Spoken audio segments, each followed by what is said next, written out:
Hi, everybody. Hi, Caroline. Welcome. Hi. Let's give everyone just a second to come on in. But in the meantime, wow, that sale was crazy. So It was. if you guys were watching, Caroline kicked off the sale. You were lot number one and went all the way through to the end. So it was 8 hours straight. It was extremely heated and some pretty surprising bids. And so come on in, everybody, just to let you know, this is the fabulous Caroline Ervin from Christie's. She is a gemologist, a jewelry specialist, as well as the only female auctioneer who handles magnificent jewels, I think globally, between Sotheby's and Christie's, right? Currently, I think that is true. Yeah, certainly there has been people in the past who have been women who have auctioneered for magnificent jewels, but not currently. It's just... You are incredible, and Renu just said that as well. She is incredible. So before we get into the bonkers results from the sales, I want to just go a little bit into your background. So can you tell us a little bit about your family relationship to jewelry? Do you come from a jewelry family, and how did you move into gemology? Yes, of course. So I don't come from a jewelry family, which is a little bit atypical in the industry. Yeah. I think a lot of people do come up through family connections and family businesses. I actually come from an auction sort of background. Early on, you know, I'm from New England, and there's a big antiquing culture in New England and going to all the little regional auction houses. And so I grew up doing that with my grandparents, and they, you know, were collectors. They loved to collect antique weather vanes, interestingly enough, and they had a whole wall of weather vanes in their home. And so I was used to kind of auctions and seeing it, and that's what really drew me in. I thought, wow, this is a really exciting, you know, place to work and industry to be in. And so I studied art history in college, and I always say art history majors usually think about kind of three different paths. They can do museum, auction house, or more of a gallery setting is generally what they're kind of interested in. And I liked auction because it was fast-paced, it was intense. I like seeing new things all the time, you know, high volume. That was exciting to me. And so yeah, I worked at smaller auction houses before I came to Christie's. And when I did come to Christie's, I knew I needed to specialize. And so that's when gemology came in. I knew I needed to specialize because I wanted to be a specialist in a department. And so I did some thinking, and it was actually one day that my boss, Rahul Kadakia, came into the bid department where I was working at the time at Christie's, and he brought in the Elizabeth Taylor diamond. It was in the fall of 2011. And so that just blew me away. 33.19 carats of perfection there in her Asher cut diamond. And really from that moment on, I said, this is what I can look at forever. Like, this is the path I'm going to take. Yeah. Well, that wasn't a fair kickoff, right? I mean, if someone's going to put that in your face, I'd pick it too. So did you go through the Christie's training program to become an auctioneer? How does that work? So auctioneering was sort of a different bucket. So it's kind of like, you know, my gemology was one path, and then auctioneering was a different path. And I had auctioneered for a much smaller auction house that I worked at in Massachusetts. And it was funny because I always loved and admired auctioneers, but I never, you know, not to say I wasn't dreaming big, but I never even sort of pictured myself up there. But my boss at one of the smaller houses I worked at said to me one day, would you want to try auctioneering? And I said, yes, why not? You know, and then I loved it from there on out. So when I came to Christie's, I figured out how do you become an auctioneer. And so here at Christie's, they do have tryouts, just very traditional tryouts to become an auctioneer. And another thing that helps is doing charity auctions. So that's when, you know, charities, people often attend galas, unfortunately not right now with many people in the room. And it'll be soon. It's coming back. And as we know, there's often an auctioneer there auctioning vacation homes and, you know, different luxury items or different experiences. And so that's a nice way to kind of get your feet wet into the world of auctioneering. And then I went through the formal tryouts to be a commercial auctioneer here as well. Why do you think that there aren't any other women who are acting as auctioneers for MAG right now?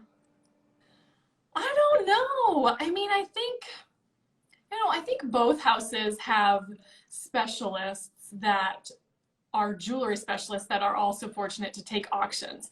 So I think, you know, it's such a specific thing. And I think sometimes it's, quite frankly, a little bit random whether you become an auctioneer, you know, and you're in the right department to auctioneer for that category. Because as auctioneers, some people might not know this, I don't just do jewelry auctions, I do all the categories here at Christie's. And so I think, I don't know, I think it's just, you know, both houses have auctioneers that are in jewelry that take sales. And so, you know, that's a good thing, but there certainly should be more women. Hopefully there's more coming up. If you're watching, think about it. So for those of you who just joined us, feel free to put your comments in the comment box and your questions in the question box. There were a ton of questions that were sent in for you, Caroline. So we have lots and lots of great material coming. But before we kind of get into the details of it, I would love to just go through some of the results. So those of you who just came in, Caroline kicked off the sale. So the first question I have for you actually is from the first lot, the Hemmerle Necklace. So in the past, before online was such a big component of the sales, I personally loved, oh, awesome. Yeah, let me turn off the comments for a minute so that we can. Just so people have a little visual, you don't have to stare at me the whole time. There it is. So the Hemmerle Necklace, your lot 1, it's first thing in the morning. And before online, it used to be that you literally could like jump in and jump out as a bidder, because maybe some of the very traditional, you know, dealers would not even have arrived by that time. So I imagine building the energy in the room is always hard anyway from lot 1, but you did something in particular with this lot that I'd love to ask you about, which is that the bidding paused at one point and then you got it to keep going and it went up by several $1,000s more in bids.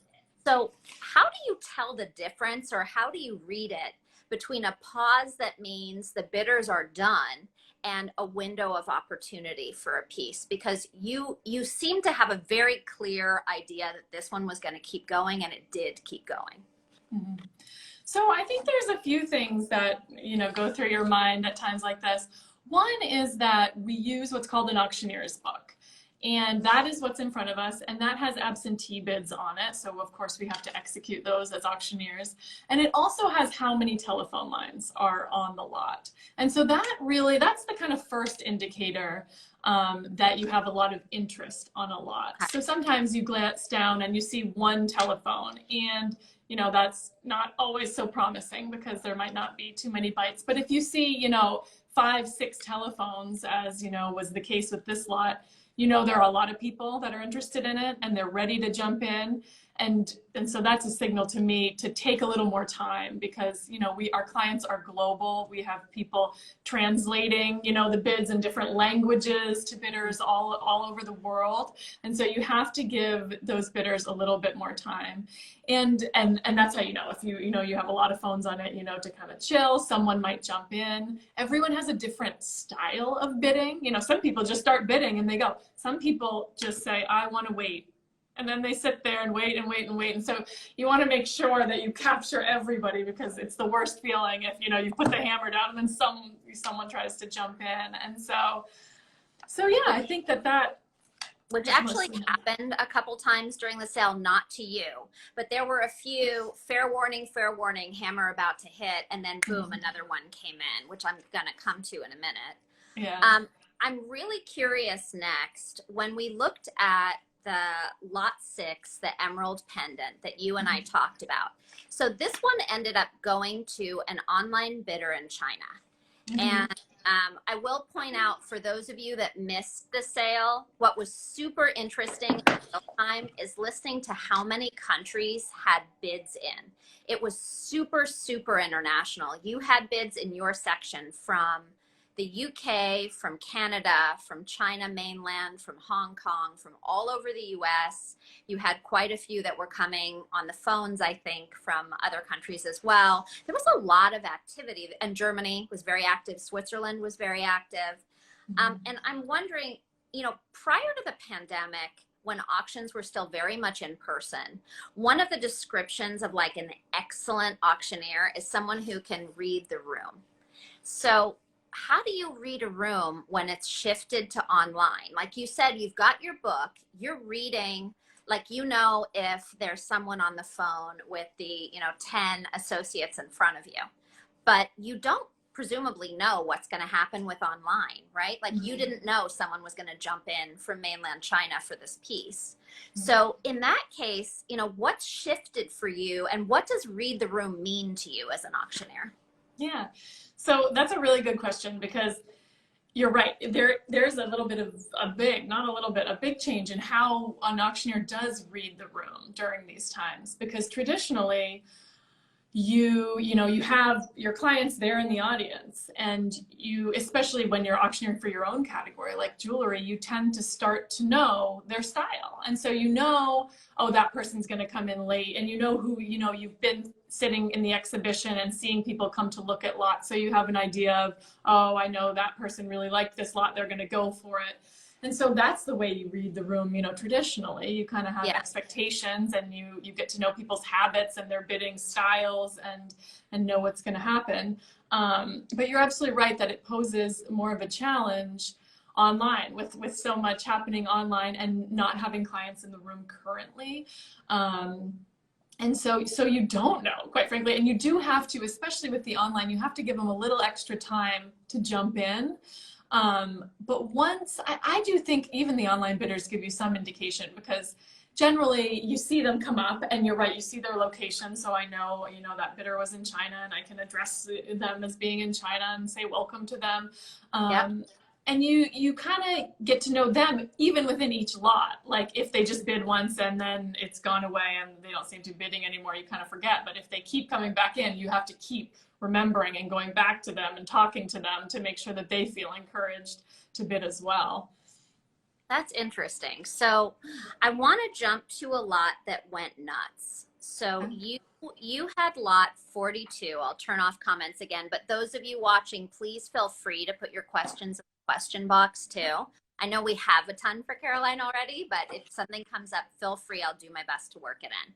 But lot 42, the Van Cleef Arpels, insane chrysoprase and coral earrings. So my expectation on vintage Van Cleef is that it's always going to go just through the roof. And this was not an exception. You had a 20 to 30 estimate, and you ended up at 90,000 without the house fee.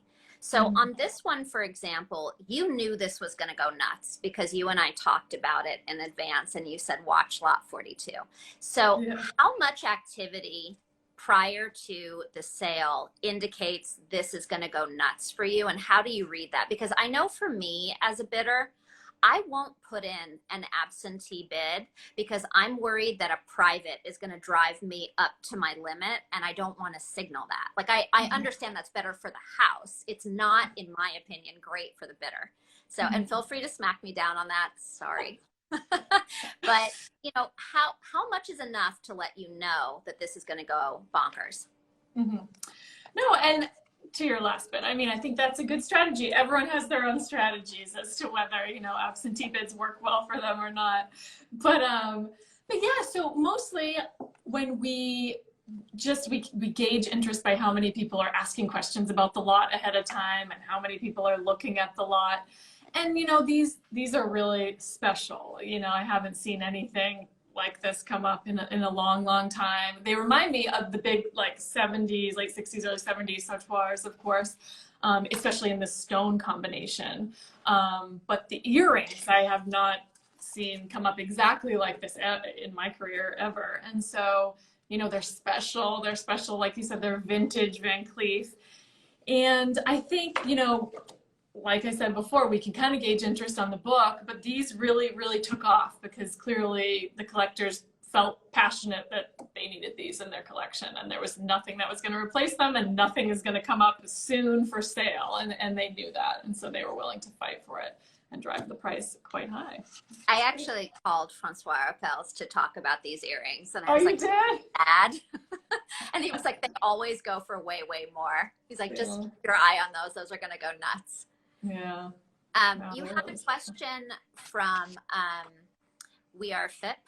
and they are asking, is it common, or how often would it come up, that you would call a consignor to change the reserve in advance of the auction if you're not getting those phone calls? So you knew this one was going to go nuts, but what if there's no calls? What do you do?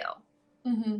So sure. So that's always a conversation. You know, when we take property in, we put an auction estimate on it and we put a reserve on it, and we work with the consignor to do that. And so it's sort of a case by case basis. You know, if there's no interest on a lot, you know, we might well approach them before the sale and see if they'd be comfortable lowering it to give it a better chance of selling. And that's completely up to them at that point. You know, sometimes they are willing because they really don't want it back and they're ready to part with something. And sometimes they say, oh, that's, you know, disappointing. I'd rather not and just have it back. But that's certainly a conversation that we do have from time to time if we feel that it's necessary. Let's do some weird ones. So the portrait cuts, which for those of you following on lots 70 to 73, they went nuts. And this is another example where excellent auctioneer Caroline knew it was going to happen. We talked about this in advance, and you told me that you thought they were going to go nuts, and I said no. And just to give you guys a sense of what went crazy, the pre-sale estimate on the first one was 20 to 30. It went for 145 without the house fee. And the last one went for 195. So here's a good example, I think, and I'll put comments on so you guys can jump in with more comments and questions on this, because I think it's one that's really timely. First, I'm going to give myself credit because I did a little thing on portrait cuts right before the sale. But what, you know, these were not amazing portrait cuts. So yes, they're large, but the color was like UV. They were not amazing compared to like the Mughal sale portrait cut, which was out of this world type. Out of this world. Yeah. You know, how do you gauge what's going to happen with these? Was this again the book and you just had so much interest that you had a feeling this was going to go crazy? What was going on with these? Yeah, no, I knew there was a lot of interest on them, and quite frankly, they're just so unusual. You know, it's old material. You rarely do these type of stones come up for auction, but you are so correct in that, you know, a lot of people who are following you and are joining us, I'm sure you're so familiar with, you know, Rappaport and diamond pricing. And these diamonds, you can't even look on a list, because if you looked on a list for, you know, an ISI1, you know, it's completely doesn't apply to these diamonds. And so this is where it gets really, you know, interesting as a specialist in needing to know how to, you know, how to price them and how to sell them and who's going to be interested. And I mean, these were a huge success. They even exceeded my expectations. I knew they were going to do well, but they all, you know, all sold for 140,000 or over each one individually. I mean, it was wild, but I think they are just rare and special. They don't cut them like this anymore, quite frankly, or you have to get a custom thing and the material just isn't the same. And so I think collectors were really passionate about them yesterday. They really were. Tell the truth. How high did you think they were going to go? I thought they were going to go each probably in the 60s, 70s. Yeah. Thousand. Yeah. Yeah. So you're saying roughly double the high estimate. And that was my guess. Up to 7 times, which is so. And that kind of gets into the psychology of naming and privates versus dealers. There were a couple that I would love for you to help us kind of unpack. And the first I would say is, let's do 101, the Winston Ruby. So you and I talked about this one, and I posed this question to the viewers, which is, you know, we typically think of the value of a grand being about 20 to 40% premium. And when we looked at this ruby, I asked you, do you think it's going to hit it? And, you know, what actually happened with this one is that it had an estimate of 40 to 60, and it was 110 without house fee. So to me, this one proved that being Winston put it through the roof. Do you agree with that? And have you ever been surprised by a result where it didn't hit like that? Yeah, I mean, I would agree with you. I think Ruby's overall performed really well yesterday. Really well. Yeah, really well. But you're right that this one, you know, it had a lot of inclusions. It wasn't the cleanest material. Although it was large and it looked even larger. I think it faced up larger than than its weight indicated. But certainly I think people also loved that it's Winston. I mean, they historically use such, you know, make such fabulous creations that people do. You're absolutely right. There is a premium paid for that name, especially in Winston material like this. I think the bigger stone rings people get really excited about because that's what they're famous for. No. And what was the last part? Have I ever seen something that didn't perform as well? Yeah, been disappointed. You thought the name was going to carry it a lot harder.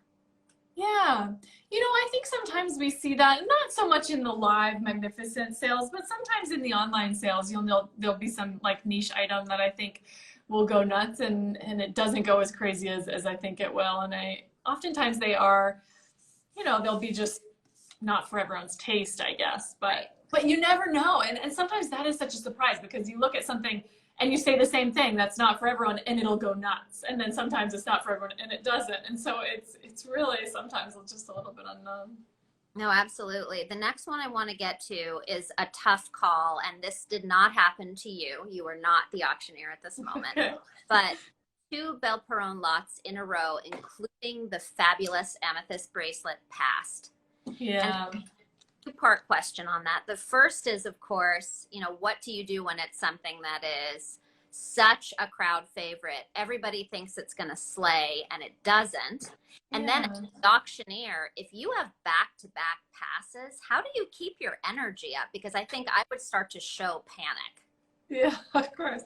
So I know those were a little bit disappointing, especially with the lovely history of the amethyst one, and that we had sold it before. It was an exciting piece. And yeah, it's tough to have 2 in a row. And you're right, they did get a lot of hype and attention.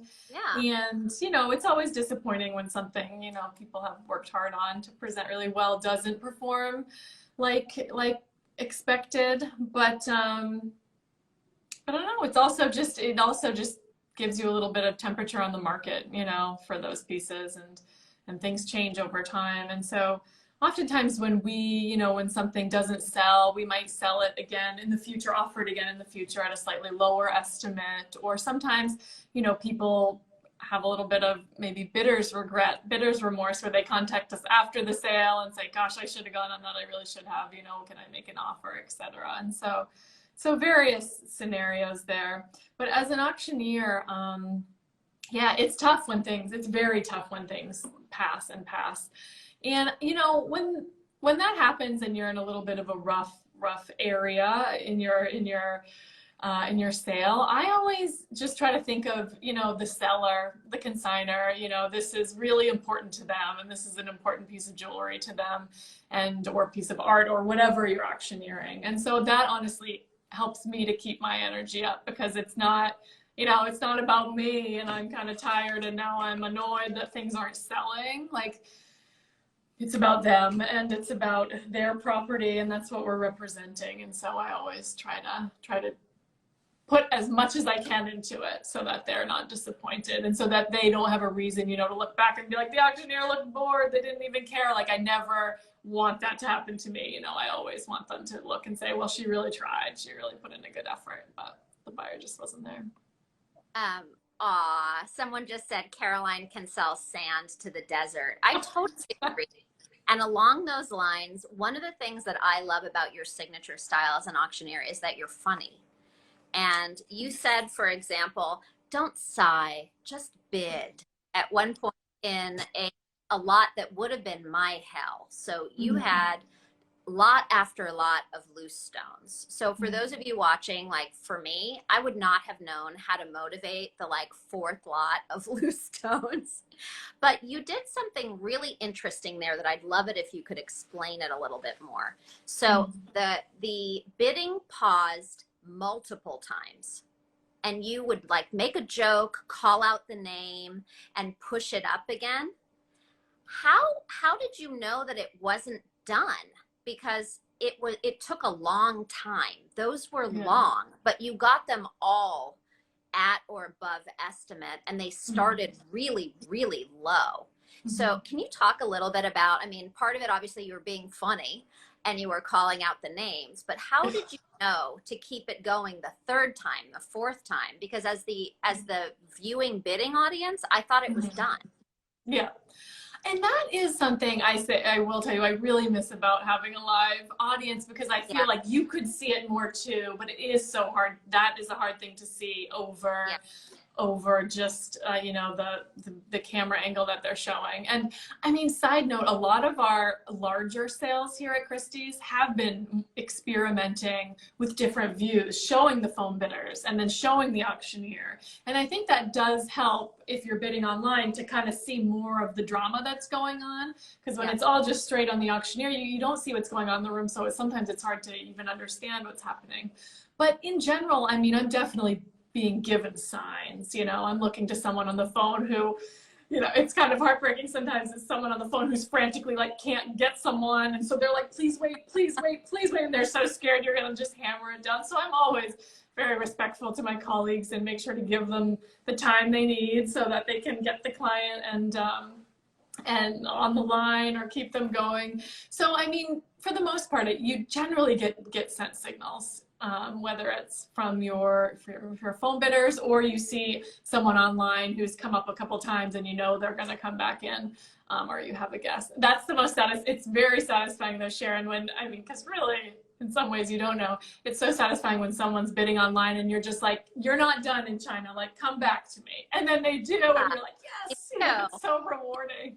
You dragged a bid out of Ontario, Canada, that I was like, wow, that pulling teeth. I don't know how you did it. I don't know how you knew they were going to keep going, because I was like, Ontario is done. Caroline, they're done. And then they kept going, and you got way more out of it. And I'm wondering though, let's get into the two private psychology. So there's a couple of lots for those of you who pre-gamed this. These were not even on my list. I did not see this coming. I think you'll see why in a minute. But the lot 212, and Edward, if you're still on here, I was texting Edward asking him what's happening with this lot. Because the Oscar Hyman brothers, it was estimated at 15 to 20, and it went for 80. What happened? And the only answer I could come up with is two privates got emotional, because that just, it doesn't have any relationship to anything for me.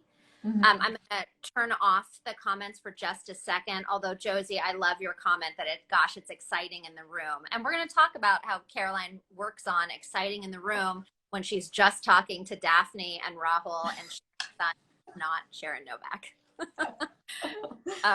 So let's put up the Oscar Hyman brothers slot 212 if you're gaming along with us. So 212 was... What happened? This went bananas. This is such a specific key. It had, I thought, a reasonable estimate. Did you see this one coming? You know, I did, only because it's so unusual. You know, Oscar Hyman, first of all, as a lot of people know, they made often for other retailers. And so a lot of times it's exciting because we can find pieces that we know were made by them, but, you know, Tiffany offered them and whatnot. But this one's entirely them, so that's kind of rare from the retro period and exciting to people. And it's just unusual. I mean, I've never seen one quite like this. And so I don't know who bought it, and I don't know who kind of bid it up, but I think certainly people were passionate about it, whether it was the trade or private clients. I'm not sure who ultimately drove it up, but it surprised me. It was a very high number. Right? And that one I thought was crazy. Lot 66, which had an estimate of 20 to 30 and went for, I think, 98 without house fee. What happened? It 66, was not... What happened? That is such a normal range. I will tell you, lately, collectors have been very into these, you know, low on the color scale diamonds, especially when they're kind of a warmer tone W to X range, but kind of a warmer feel, because they can really range, and you have to see those stones in person, because you know, a W to X can look entirely different stone to stone. And so I think that was just a really, you know, someone fell in love with that stone. Absolutely. I saw that stone. No, You didn't love it? no answer for you on that one. I looked at that in person. No way did I think that was going to do what it did. It's fascinating. Yeah. You guys are, if you were not watching, by the way, crazy online participation yesterday, but the monster lots were all phone bidders. So that's another element that I think is really interesting, because presumably you do know when it's a phone bidder. You kind of know, like, from the interest, they have a relationship with their specialists. I mean, I thought, and yesterday blew this away for me too yesterday, I thought I could pregame it if you said Rahul's name or Daphne's name. I was like, ooh, baller in the house. But then Edward and Claiborne came in with some monster lots. And so did Sharon's son, again, not Sharon Novak. For those of you who are watching and driving along, Carlos, my sister messaged me and said, what did you buy for $24,000? Because she actually thought that the Sharon that Max and Rahul was referring to was me. It was not me. Caroline was Caroline. And we are going to talk about how crazy hard it is to go from being the auctioneer to working the phones and the auction immediately after, because you did, and you did for the entire time, which is, again, darn spectacular. I know. Oh, Woolly Mammoth is with us, and she knows my sister. I know. Maya absolutely called me out and was like, what shopping spree did you go on? Relax, girl. I'm just watching. So no, it is true, but I will say, honestly, everyone is trained to be an excellent phone bidder. And so although you are right, you know, sometimes major clients prefer to be on the phone with a specialist they know and work with and trust. But at the end of the day, everyone has to be prepared to handle any client on the phone, no matter what their level. And so that often does happen, which is exciting for everyone. It's also very exciting for me when I can message at the same time. And I was like, who is doing that with you? Oh, they're just going nuts. That is above retail. Let's talk about above retail for a second. So one of the other things that I always find weird is that sometimes a piece is in current production. So we had a lot of pre-sale chat about the Cartier Panthère 69, which did go for estimate. So it's a very expensive piece, and it stayed an estimate. And so one of the questions I had is, sometimes these pieces go so far above retail that it feels crazy. And you know, it may be in the case, say, of Alhambra, it's because they're not that available. So even though they're technically in production, they can't actually, the private can't get to them easily. So they'll just pay kind of whatever to make it happen. Yeah. Do you see that a lot outside of the iconic pieces where they go routinely above retail? And like, are you surprised as the auctioneer? Are you planning for it on certain things where you see it and you're like, oh, that's going to go nuts? Yeah. You know, it is tough. I mean, things like the Panthère, like that, you know, there's so many slightly different variations of that. And so sometimes, even though they might be producing one right now or a similar one, you know, it's the provenance, or it's that exact one that someone is just crazy to collect or crazy to have.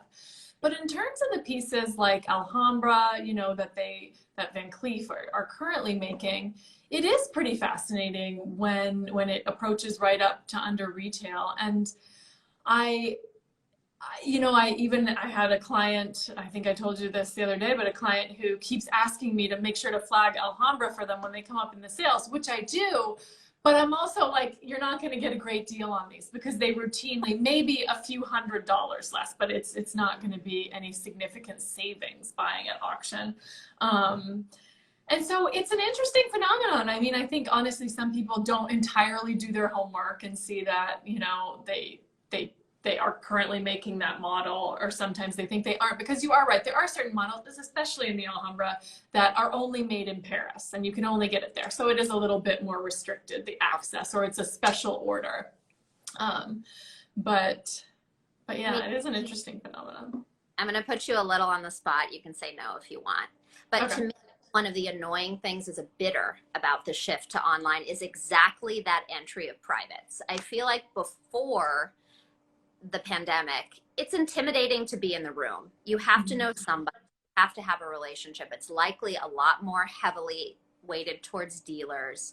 You kind of know where everybody is. They're all more likely to have done their homework, and they're more likely to bow out when you get to a number. Because again, for those of you watching, right, you are buying something as a dealer, pricing with house fee, with your overhead. What can I sell this for, right? And when you exceed that number, you're out. But a private is coming in for something completely different. And like Caroline just said, it could be emotional, right? Like this is the one you have in your heart, the person who's calling you, who's probably the person who always drives me out of the market when I'm bidding on Alhambra. And I am the person on the phone who likes bitterly complaining about it, because as soon as I can tell we're getting near that number, I'm like, it's so many privates, or what is happening? Did you see, because yesterday, again, the big items were not. The big items were people on the phone. So for the, let's say, under 100,000, under 60,000, did you see, because on the phone, it sounded like a lot of participation from privates to me, that there was a lot of online activity. Have you seen that in the pandemic, that way more people entered in? You know, I will say overall in the pandemic, we've had increase of new buyers new to the category. And they especially come in, I will say, from the online channel first and foremost. So, you know, I manage the online sales, and that's really a point of entry. I mean, we have about between 30 and 40% of buyers entirely new to Christie's that come in and bid in a jewelry auction. And so I certainly think that kind of gets them warmed up and used to it. And then naturally they're going to also enter into the higher ticket, you know, live sales as well at some point. But there's definitely, it's true, been an increase in the pandemic. I think it's for a number of reasons. I think people are more comfortable transacting online than ever before, because they've kind of had to, you know, and they're just more comfortable with bidding at higher and higher levels as they go along. Do your homework, please. The other thing that I'd love to get into is the psychology of no reserve. So that seems like a big, weird game to me. There were some mega diamonds yesterday that were no reserve. But all three of you, Rahul, Max, and you, opened very high, which means they were no reserve, but you had enough pregame activity that there was no reserve. So can you, and as a consigner, no reserve terrifies me, because what if something really goes wrong? Like, that's a nightmare. And for those of you watching, you've signed a contract with no reserve, which says, I understand that Christie is going to take whatever happens. And there was that creepy, sorry to say creepy, but it was creepy, that creepy quartz necklace that went for like $1,600. I felt for that no reserve consigner. Like, yeah, that was not your day. Right? It had a 10 to 15 estimate. Yep. There was no activity. The auctioneer squeezed that out of the room. So can you talk a little bit about no reserve as a tactic? Like, what is it doing? And what is it doing for dealers versus privates? Because I believe that also to be very, very different. Yeah, of course. So I think, you know, to your first point, you're absolutely right, that we often, as you saw yesterday, it's kind of a little anticlimactic, because you're like, no reserve, I'm starting at the high, you know, and then you keep going. And I know, but you know, it's certainly a marketing tool, and it's an interesting phenomenon that we see successful both in the online channel and on the live auctions. You know, online, we always, if something is no reserve, time after time after time, it performs better. You know, we have direct examples than if you had a reserve. And I think part of that is just people, they think they can get a deal. And they probably, Sharon, you're right. After they've been around the block a few times, they might be like, nah, not even trying, because they know it'll go nuts. But they see it's no reserve. And so I think, quite frankly, they start to it's in their mind more. They think about it more, you know, whereas sometimes they look at another item and it starts high and they just it's an instant no. They don't even think about it anymore. But they think and they think and they obsess over it. Then they start to enter the bidding, and then they just get more carried away and more passionate about it. And so I think no reserves, while it is indeed scary, I get that as a consigner, it really is beneficial in the end. It really, and with the exception the Moonstone didn't perform that well, you're absolutely right. That one was disappointing. I think it's or actually the moon quartz. Was the that moon really, quartz. like everything just went through the roof with the no reserve ones. Yeah. Yeah. So it is a psychological thing. It's a little red flag, and it's in red for a reason, you know. It signals to your brain, like, look at me, this is a deal.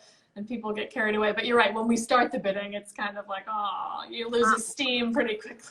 Like the estimate is 40 to 60. This is a no reserve auction. I'll be starting at 85. And Exactly. I was interested. I was hyper. Where did it go? Yeah. And that actually happened a lot yesterday. Yeah. So, no, it did. This is for Raphael Glues, who is with us. We're now going to do the great big colored diamond extravaganza, the 3. The 3. Let's do the big 3. So the most interesting thing for me with these, that the purpley pink outperformed the blue. Mm-hmm. I would have thought blue is the hardest to find. Blue is the most special. Everyone's going to go bonkers. Do you think it was people being conservative and then realizing they'd held out on the blue and the yellow and then going bonkers on the pink? What was the psychology behind the order to present them? And would you do it differently knowing what you know now? Yeah, of course. So you're absolutely right. I mean, that's always the thought in our mind when we're lotting up sales is a little bit of strategy, is a little bit how, you know, what's the best way. And if someone spends all their money on this, maybe they're not going to bid on this later, or vice versa. And so that's always interesting. And I will tell you, there are so many different theories. There's no one right way to do it, you know. And that can also be, you know, applied to later on in the sale. There was these Van Cleef earrings and brooch. Right. And they went, and that's an interesting strategy. Which do you place first? You know, which is going to perform better? And again, there's many sides and facets and angles to it, and it's an interesting kind of auction theory to think about. But these colored diamonds performed incredibly well. You're absolutely right. I was shocked that the pink did a higher price per carat than the blue as well. And we talked about that before, and I was like, no, Sharon, the blue. It's definitely the blue. Yeah, will you hold that up? And I had the comments up. I just don't want anyone to lose it. Oh, you want me to hold it up again? Yeah. All right. So again, for everyone watching, the order went the blue, the yellow, and then the pinky purple. So if you're making a decision, let's say your total budget, hardy har, was $4 million. If you went hard and you got the blue and the yellow, you could done pink. So part of what I think is so interesting about this is, why did the pink go crazy? And I think it's because people held back. Interesting, yeah. Or they didn't get the blue and the yellow. Yeah.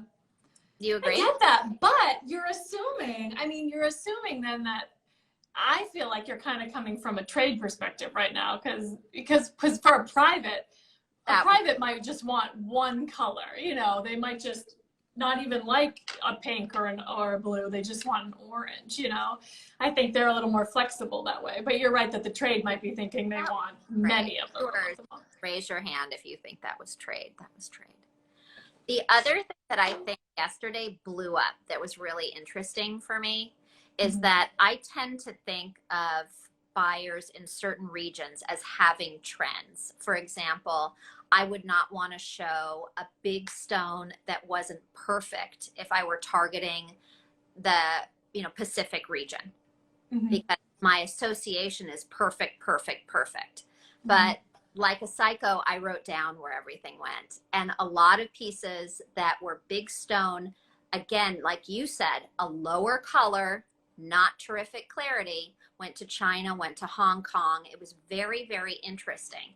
And one of the things that I think we're seeing now is that there is no such thing as the regional buy the way that there used to be. Do you agree with that? It's becoming much more of a mix. I do. I think it's pretty global right now. I mean, I think you are right. In some categories, you know, like we were talking about tours the other day, and our magnificent, you know, Jules property tours to Geneva, and it tours to Shanghai and to Hong Kong and various locations. And you know, we pick different things according to the region and what we know their bidding and buying activity is like. But I would agree with you that there are, you know, increasingly a lot of surprises, and you can't completely categorize it like perhaps you once could. It's so much harder than before the pandemic, I think. Yeah. I mean, don't sleep on Claiborne. He's got big buyers. Don't sleep on Hong Kong. They're going to buy something that's not necessarily perfect. Like, it's really interesting. So I don't want to miss out on the 8 billion questions that you have. So I'm going to jump in some of them. So okay. Wait, one more comment though. I think the pink to me was a lovelier cut than the other two. Do you really? Yeah. The other two were, I think the pink was a little bit more of a charming cut because it has a little less faceting.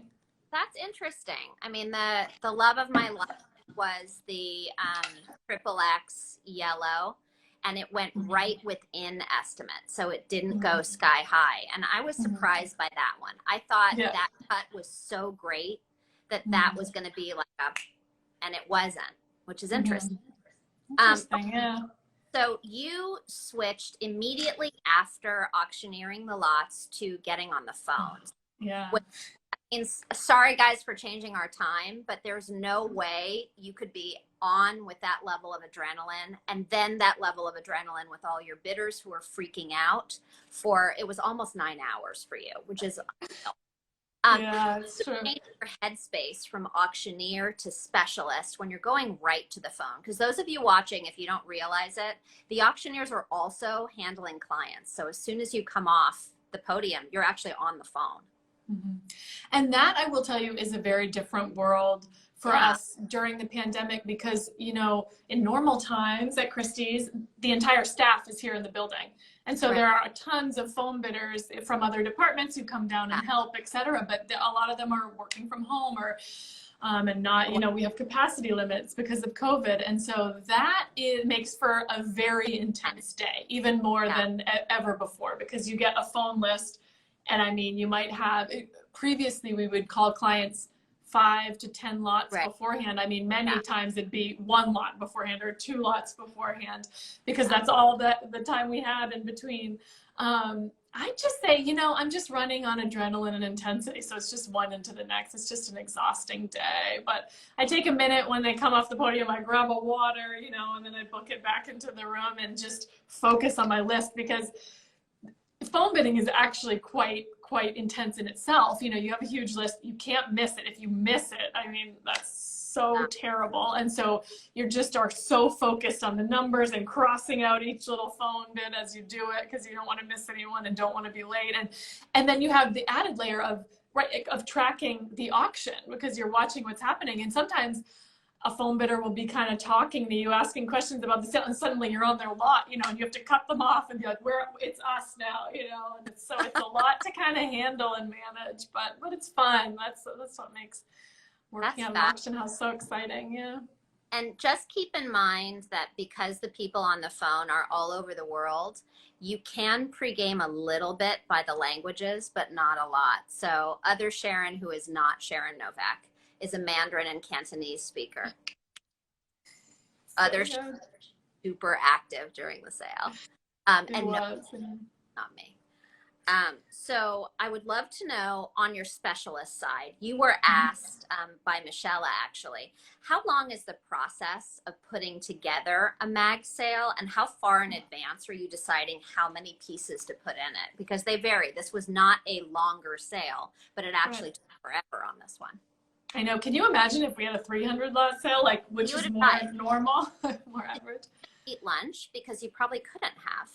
You didn't. We had lunch in the other room and we'd run between lots and grab what we could. But yeah, that would have been for me. I do not. That would have been World War III for me. I would have been like, "You're done bidding. I need a snack." I know. At least without clients in the room, I mean, it's sad not to have them, but you can be a little messier. You know, you can have your your coffee and stuff, whereas otherwise, you know, we're Christie's. We try to be so pristine and perfect. So that part's nice. But, you know, well, we have in New York, in the New York department, we have 3 magnificent jewel sales. each year. And so, you know, really all year long, all year long, we are collecting and putting things in sales. That's amazing. Oscar, is that your Oscar Heyman? It is actually. This So is pretty. Heyman Brothers, and it is Classic Heyman. from the 60s. Beautiful. Oh. But yeah, so I'd say honestly, it's ongoing. It's not sort of like, oh, 5 months out, we're preparing for this sale. It's year round. We're preparing for sales. And and sometimes, you know, you're working on an estate or a collection that, you know, is going to be a couple sales out, and that's just the timeline you're working on. So it's not even like, oh, you're just focused on June. You know, you really keep your eye on all the different sales throughout the year, and kind of what you have in the pipeline and what's coming up.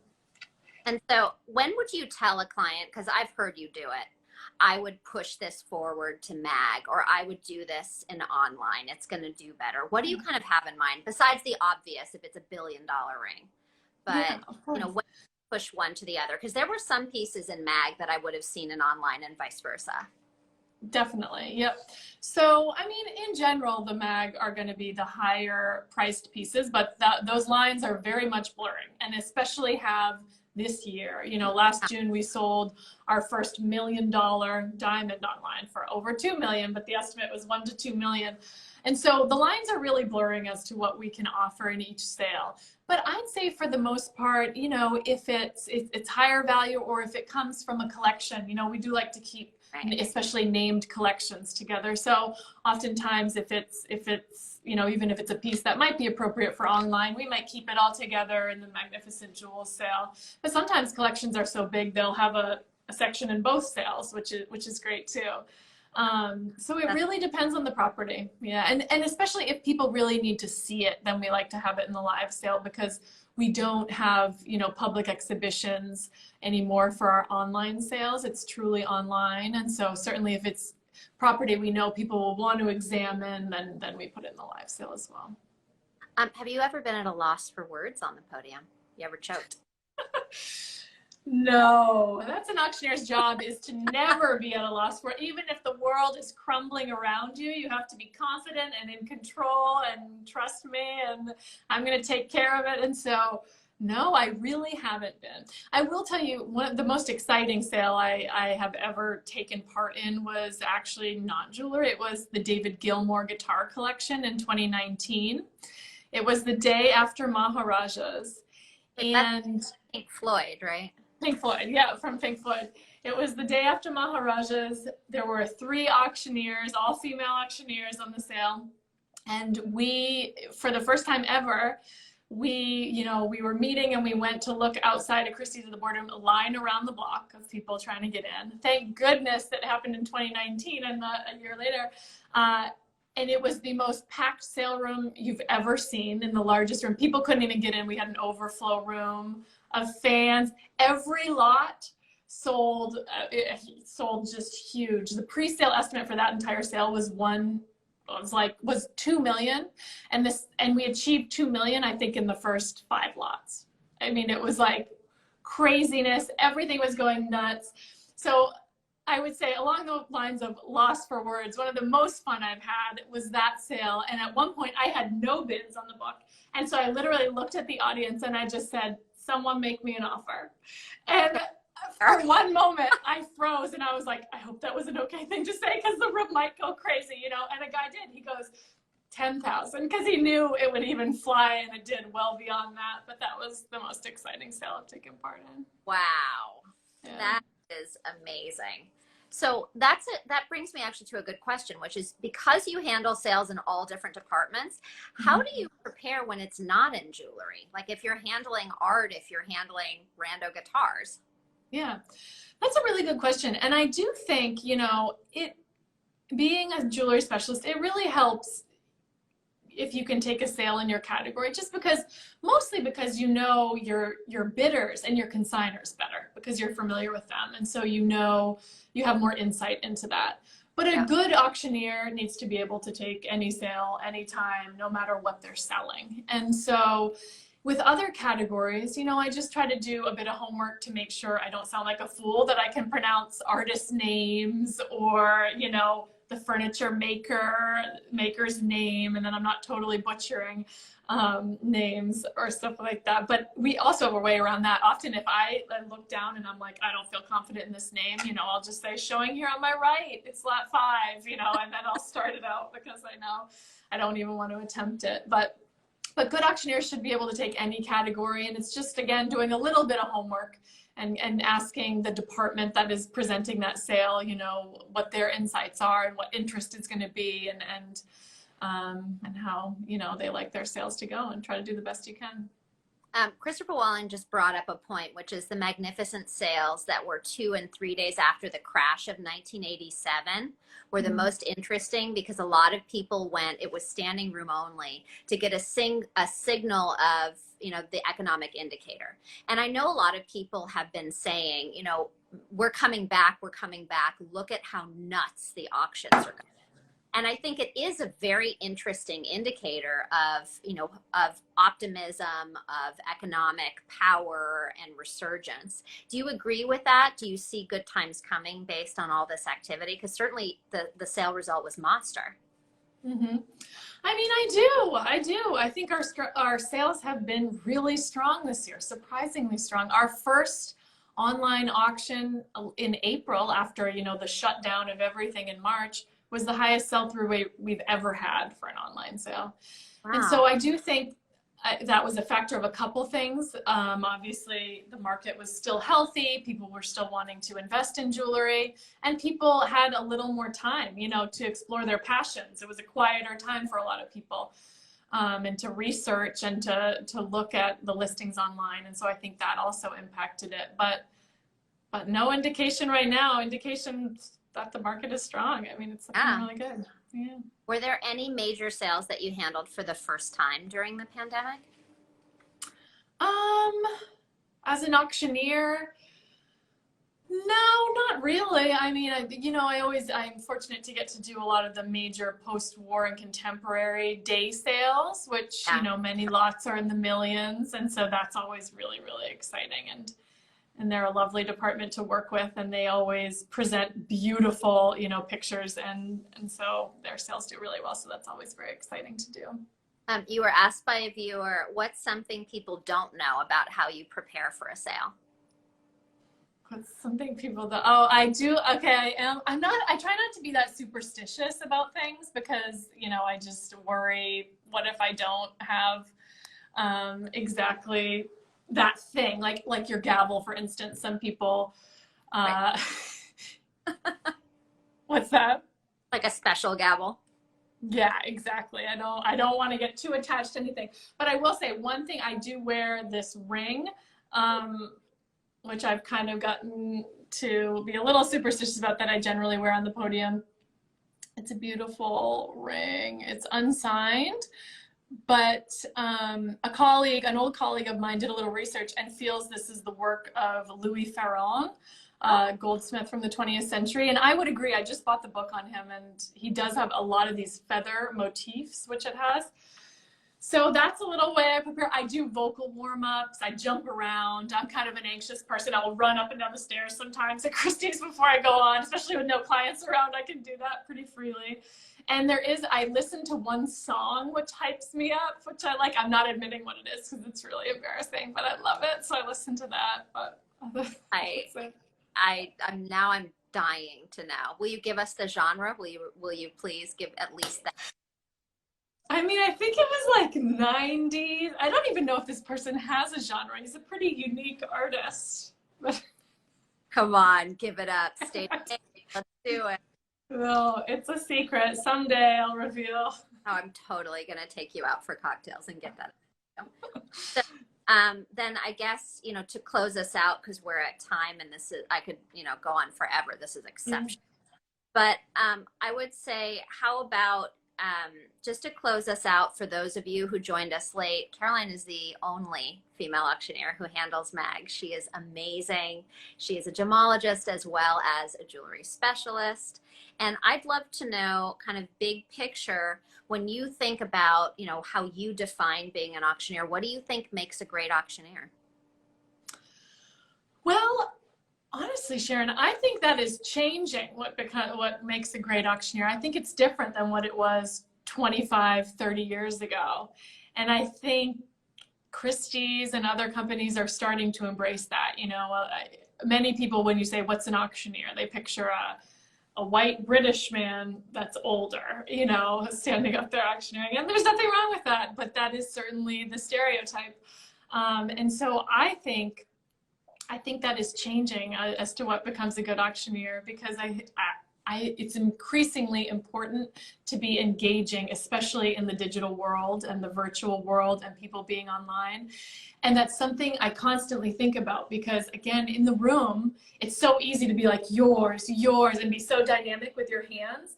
And it's so easy when it's just all online to just sit there and be like 30,000 online, 40,000 online, 50, you know, and just kind of lose that.